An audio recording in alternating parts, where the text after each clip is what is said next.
Jubilant Stories, unearthing the power of together.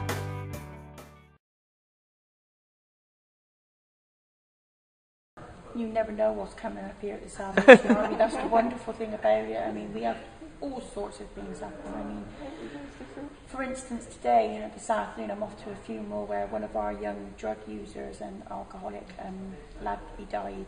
His name was Simon. He was 45 and he died a couple of weeks ago. A big part of Stroud, everybody knew him, and he used to come in here to play the piano. Because I'm very proud to be able to say this, and it's an honour really, that he always used to say to me that this was the only church that would let him come in and play the piano. Because of the way he looked and what he was, he would be asked to leave other churches because they didn't feel comfortable with him being there. Because he was a naughty lad and he would take things, but you just didn't put the opportunity in his way, you know. And, you know, he used to come here and have food and showers and stuff because we do all sorts of different things.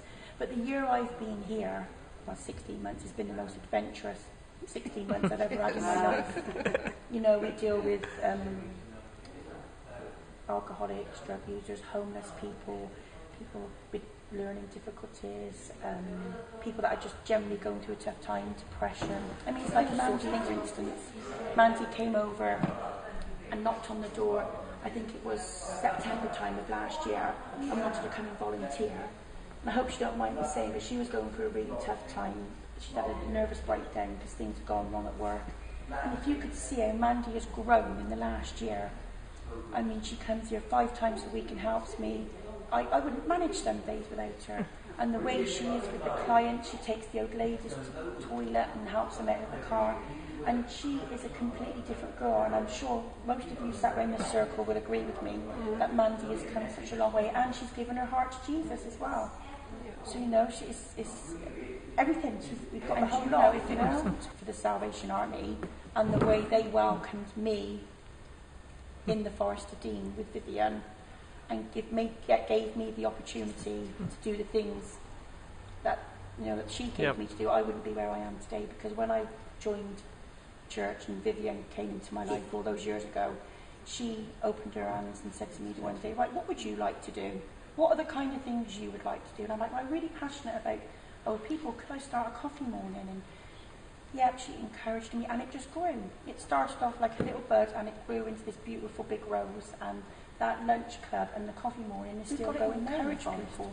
I mean, Mandy always used to say, oh, nobody wants me, I'm no good at nothing and this and that. No, Mandy's got a gift for all sorts of things. She loves people, she cares for people, and you have to encourage people. You have to encourage people with what shines through in them. That's it. Not, you know, and not just, it's not just lip service. You can't just say things. You've got to stick to things. You've got to, you know, and also another thing which I learnt from Vivian is you have to let the community build itself as well. You encourage people, you get people in, and you know, you see what shines through in them, and then let them mould it and build it. And when Aidan come to see me, and we were chatting about stuff, you know, a lot of people out in our community sit at home every day thinking they've got nothing to give. Everybody has something to give. Everybody has a talent. Everybody, and we as leaders and as people that are giving our lives to, you know, to do this kind of work, we have to support these people and encourage them, to bring them out of their houses, to get them back into the community and make them feel that they are, you know, they are worthy.